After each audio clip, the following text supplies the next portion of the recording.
family and friends who are here today. Without your guidance and support, these graduates would not be walking across this stage.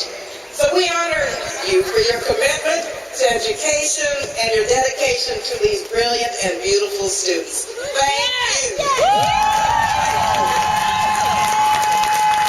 I'd like to recognize President Jan.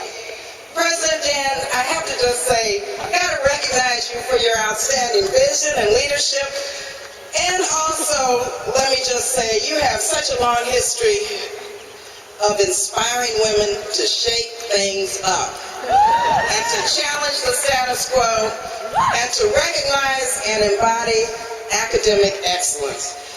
President Jan really does exemplify the best of Mills, the best qualities of a magnificent leader, and she is one awesome president. And I love her dearly. One awesome president. When I was a student here at Mills, I was also a young single mother on welfare raising two small sons. I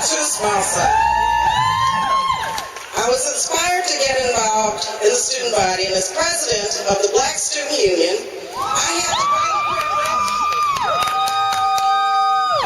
had the great privilege here at Mills in the student union of introducing the first African American woman elected to Congress to run for president of the United States, our beloved Congresswoman Shirley Chisholm. And so it was here at Mills that I met this great human being who changed the course of my life. And today, I am deeply grateful and honored to introduce another great woman who has touched me on a personal, professional, and political level, who, like Shirley Chisholm, has helped me, as her memoir states, know my power. The Honorable Speaker of the United States House of Representatives, Nancy Pelosi. Speaker Pelosi has certainly shaken things up in Washington, D.C.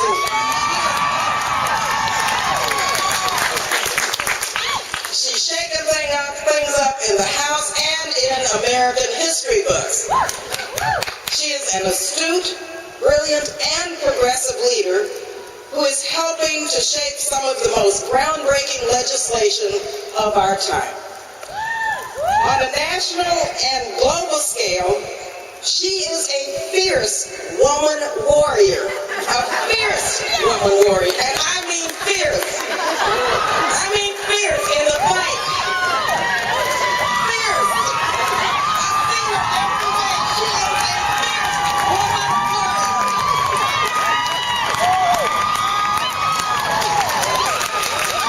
In the fight for human rights, justice, global peace, and security.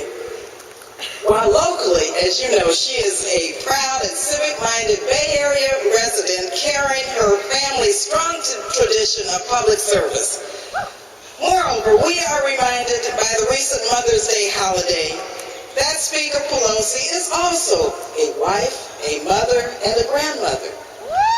And she works, and I see this every day, she works each and every day for a better world for all of our children. That's right. All of our children. Now, the Speaker is an effective leader who has forged bipartisan consensus on a far range of issues and whose vision and skills have rightly taken her down the path of leadership that has brought her here today.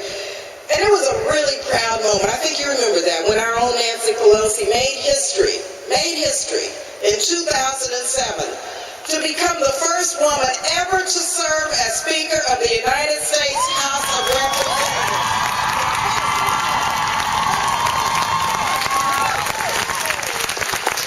As the highest-ranking elected woman in American history, she is third in line to the presidency.